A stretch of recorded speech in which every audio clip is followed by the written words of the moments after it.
Christopher Nolan's always dipping his hands in the occult, and showing a lot of uh, occultic ideas through his movies and symbology and whatnot. Even a lot of the actors he chooses to be in his movies have done the same. Um, and he uses a lot of the same actors for, I think, those reasons. My favorite movie of his is by far The Prestige. But, the reason I like The Prestige is because it's telling you something that I don't think any other movies have said the same thing, but not in this way. And I think it's showing the best example of it, and that is that at all times actors are playing the role. They're always playing the role of Christian Bale. Christian Bale's always playing Christian Bale. They're always playing their character. When they take a role, they're playing their character playing another character. Um, and that's why I think guys like Daniel Day-Lewis, even Christian Bale, will stay in character because it's a breath of fresh air to them because they don't have to play. Daniel Day-Lewis doesn't have to play Daniel Day-Lewis when he becomes Abraham Lincoln. Christian Bale, it's all about duality with him. He'll take a bad guy role, then a good guy role, bad guy role, then a good guy. They like, from what I can tell, they like being, you know, on both sides. Hence the name Christian Bale. That's like saying God and Satan. Bale is a a bad dude. Christian is a good dude. So even his name is perfect duality. Going back to The Prestige, he Christian Bale's character in the movie always has to be in character because it's two guys playing one role. He's got a twin brother who they switch off. So they're always playing one guy. Neither of them are that guy. They both have to play that guy. So it's showing you that concept that, and the best way they showed it was with the story of the old magician. I think he was Chinese. He always walked with a hunchback in public, but in real life he walked completely fine. So he had to be in that character at all times in public to where he was a weak, frail man because his final act, his prestige, was to pull a giant bowl out from underneath his uniform or clothes. So he has to be strong enough to hold that bowl in there at all times. So he's not a weak, frail old man. He's playing that character to pull off that trick at the end of his show.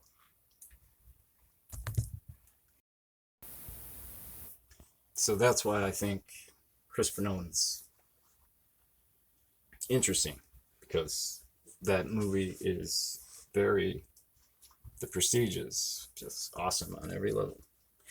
Even gets into Tesla. He's showing you there is a type of magic. Gets into clones. I mean, The Prestige, I can go on for hours about that movie. But seeing the Odyssey come out, I watched a very horrible copy of it. But I've heard enough about it to where I was really fascinated by it, and it didn't disappoint. A major part of this movie is the main reason I wanted to see it. And I'm going to get into this topic a little bit.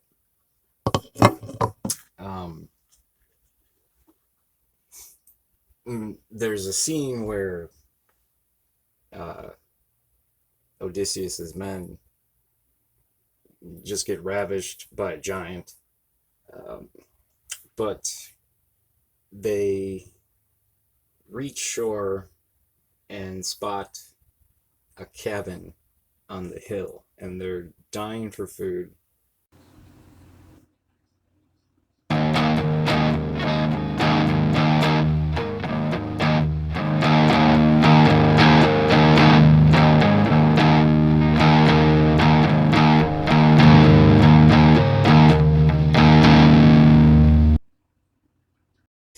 It is an extremely messed up scene.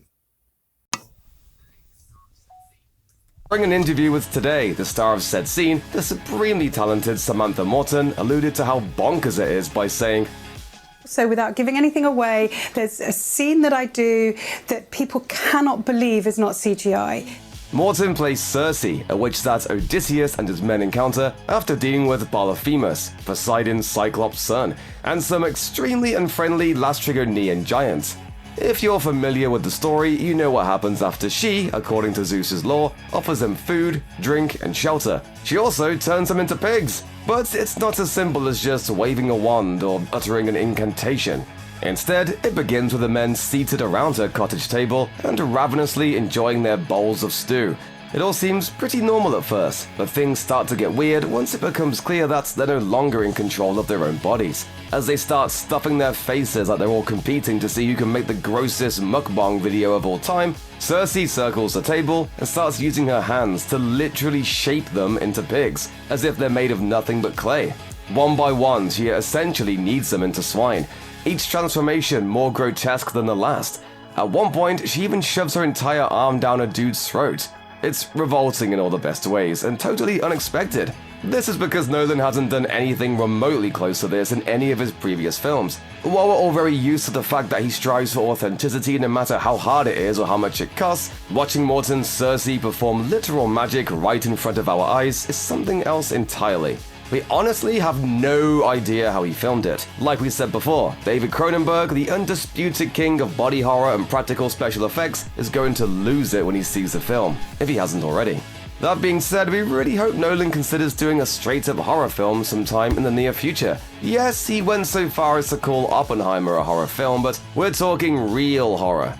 He's been able to master and push forward every genre he sets out to tackle, so it's fun to think about what he can contribute to that well-explored realm.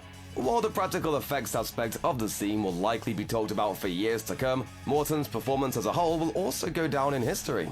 During her Today interview, Craig Melvin brought up a quote from Nolan that speaks to the power of her acting. After one of Samantha's takes, the crew gave her a great round of applause. The last time that happened was with Heath Ledger on The Dark Knight. That's some profoundly high praise, so it comes as no surprise that Morton didn't even know how to respond. But this is far from her first brush with groundbreaking cinema. She's been a Hollywood staple for decades and boasts a long list of accolades, including 2 Oscar nominations. We have no doubt that her brief but powerful performance as Circe will earn her at least a few more. Her crazy scene is just one of many that can't be found anywhere in the trailers, so we implore you to get your butt in a theater and see the Odyssey the way it's meant to be seen. And so they're alluding to they don't know how Christopher Nolan pulled off that scene with no CGI, no green screen, all practical effects, which really makes this movie one of a kind because currently I can't remember the last movie of this scope to not have any CGI or green screen in it. So I think that's why this movie's pretty phenomenal. Regardless of what the critics have said and people talk about certain characters in the movie, it's a phenomenal movie. I was really blown away by it. But they're kind of alluding to, was this real magic? And that's kind of my whole point of this video is Hollywood is all about magic. They're all into the occult. And the best directors can portray that in their films, where most of the time it goes over the head of the normal general audience. It takes people to really know what to look for inside the movie to see what's being communicated by the director. Christopher Nolan's probably the best out right now at doing that.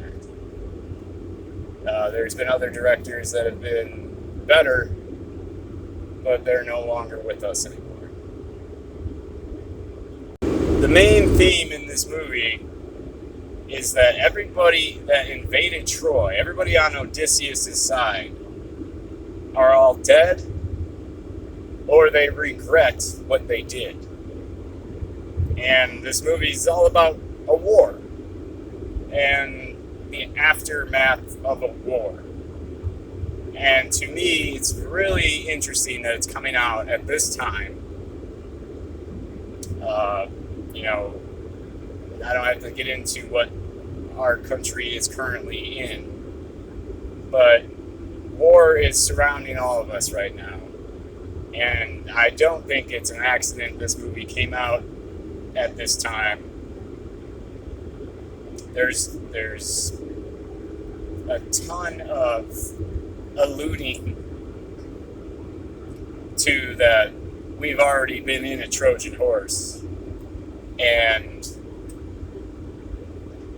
it's quite obvious who Christopher Nolan is saying the Trojan horse is, in my opinion. The very last scene of the movie, the way they depict the Trojan horse on fire and the face of the horse reminded me very much of somebody. And in my opinion, the last thing Matt Damon says is that no one will remember the mistakes made of the past, meaning we're doomed to repeat them. And I'm sure Avengers Doomsday will even show the same thing. It seems to always be the case. These movies are always hinting around the same themes. But that's another day. So, again, if you are interested, I highly recommend checking out that movie. There's a lot going on in it, but it's something that hasn't been seen in a long time. There has not been a movie made like that with no special effects, all shot on location. And it is stunning. It is a stunning movie, and the way they pulled it off is magic.